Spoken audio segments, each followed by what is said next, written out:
Mayan Matchmakers Part 2 by Bobby Grace. When women are on a mission, it is inadvisable to stand in their way. A guy's got to get with the program or get the hell off the road. Nothing else ends well. We were on a matchmaking and supply run about 15 miles or so by launch upriver from my aldea. I needed some parts for Tempest, my sailboat, a ketch-rigged 40-plus-year-old CSY 44 pilot house, and some gasolina for the new launcher. That was the supply part. My polite, thanks but no thanks, to a prior matchmaking onslaught, was somehow construed as an appointment for a second meeting by a local mother who was pimping her daughter on me, like the daughter was undercoating at the used car lot. That was the matchmaking part of the run. The mother had tried to meet us at the dock first thing in the morning when we pulled in. I'm not much of a morning person. I mean, my body is up and functioning at dawn with the rest of the Aldea men, but it takes my brain until about noon to spin up to operating RPM. I did not want to face an onslaught of determined estrogen at all, let alone first thing in the morning. I did what any steely-eyed badass of the frontier would do. I put my hand firmly on the butt of my belt knife, drew myself up to my full height, put my shoulders back, and ran the hell away, covering my retreat in a flurry of excuses about needing to get some stuff and do some other stuff. I even worked in a mythical visit to the clinica to get a genital rash checked, foolishly thinking that might be a deterrent to the matchmaking mother. Maybe save us all from the impending train wreck. I had to look up genital rash in Google Translate. It is genital eruption if you ever need to work it into a cocktail conversation or explain it to your Spanish-speaking girlfriend, who, incidentally, would be your novia, or possibly ex-novia if you have to bring up a genital rash. I told Senora Mama that I would be at the shack that afternoon. The shack is where we hang when we're upriver. It's a sin regler's joint perched over the water at the river edge of town. Not a place that you'd want to take your daughter to. Unless you're a mama trying to shoehorn your reluctant daughter into some gringo's bed. I didn't want to be there. The girl didn't want to be there.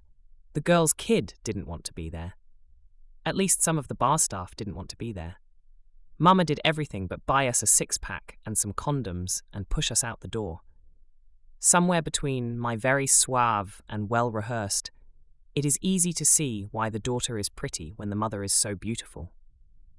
And my very practical and infinitely more spontaneous, what I'm trying to say up in here is, we need to slow this goddamn love train down a little bit. I was dazzled by a flirty smile on the other side of the room, teasing the universe, from a face that clearly revealed entertainment at my situation. You just got to love a woman who sees the humor in life. A catchy lip point and a snap nod on my part sent the smiling Chica a drink from where I was dug in on the front line, defending my borders from the forces of matrimonial aggression. La Chica sent me back another smile. Maybe it was more of a high-horsepower smirk. I'm not exactly sure. I was busy trying to work out the mathematics associated with the length of time I still had left at Mama's.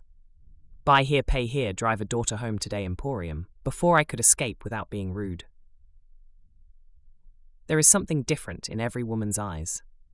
When a woman gives you her eyes, she reveals both the child she once was, the woman she is, and sometimes if you look for it, the woman she wants to become.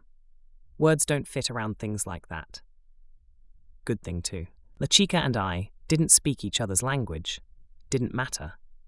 I was smitten, and she was that kind of woman who is comfortable without a lot of words, letting her eyes say things all by themselves, silently communicating. I've known other women like that, women who could silently communicate, I mean. In fact, I knew one woman one time who could silently communicate a bitch slap clean across a 60-foot dance floor. I'll tell you about that another time.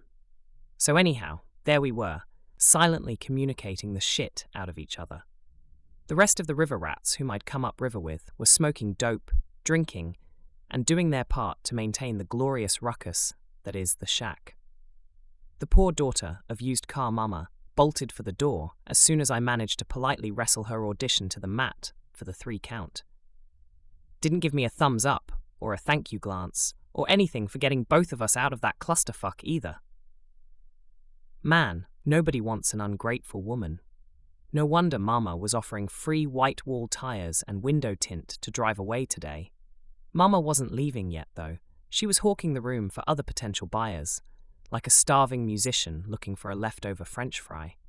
I was leaning on the bar, silently communicating with Chica Nueva, and she was silently communicating right back. We were silently communicating so loudly, the river rats had to increase the volume of their voices to talk over it. They adjusted. These are guys used to shouting across 100 meters of water, loud enough to be heard over 2-cycle quinces and 20-knot winds. You think used car mama is circling the bar to see what happens between you and me, I silently communicated to Chica. Por supuesto.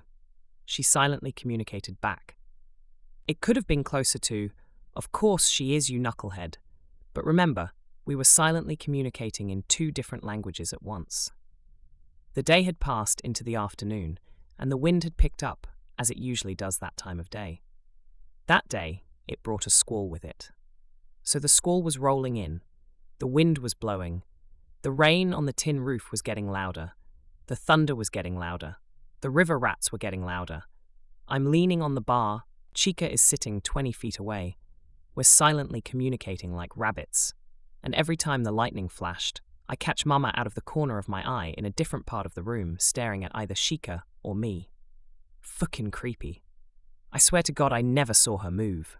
I suddenly started hearing clicks and buzzes, began to think used car Mama was trying to bug the silent communication lines.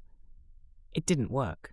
Chica tightened up the distance by standing up and walking toward me at the bar, where I was trying my best to look like a suave, silently communicating James Bond. Chica's move worked. The frequency changed with our proximity. The rain was hammering on the tin roof like a mad alchemist trying to change its molecular compound. Chica upped the silent communication ante by adding in some pheromones. My silently communicated response was automatic and possibly evident to casual observers. A bolt of lightning, near enough to be in the midst of its own thunder, hit the bay outside the shack. The lights flickered, came back up. The air was filled with ozone. Mama was gone. Fucking creepy. I looked at Chica, made a verbal sortie, probably incomprehensible. Chica responded verbally. Definitely incomprehensible. I figured sooner or later we'd work out the details of Spanish and English. She must have figured the same. We went back to silently communicating. I tried a couple of verbal pickup lines I'd learned as a young sailor. She smiled. I smiled. I reached deep, decided to go verbal again, fished around in the vocabulary bin and cobbled together an invitation for a visit to the Cayo. In Spanish. Mostly Spanish anyhow. At least some kind of shit that sounded like Spanish to me. I tried to make it not sound creepy. She smiled again. I think in Spanish that time. Thankfully, my neighbor, the esposa of one of my river rat buddies, had just walked up to the bar to order drinks. She overheard my fractured abuse of the language. She's pretty used to it. My friend's wife, being active in the Find the Gringo a Mate League, suited up and took the field. It turned out La Chica was an acquaintance of hers.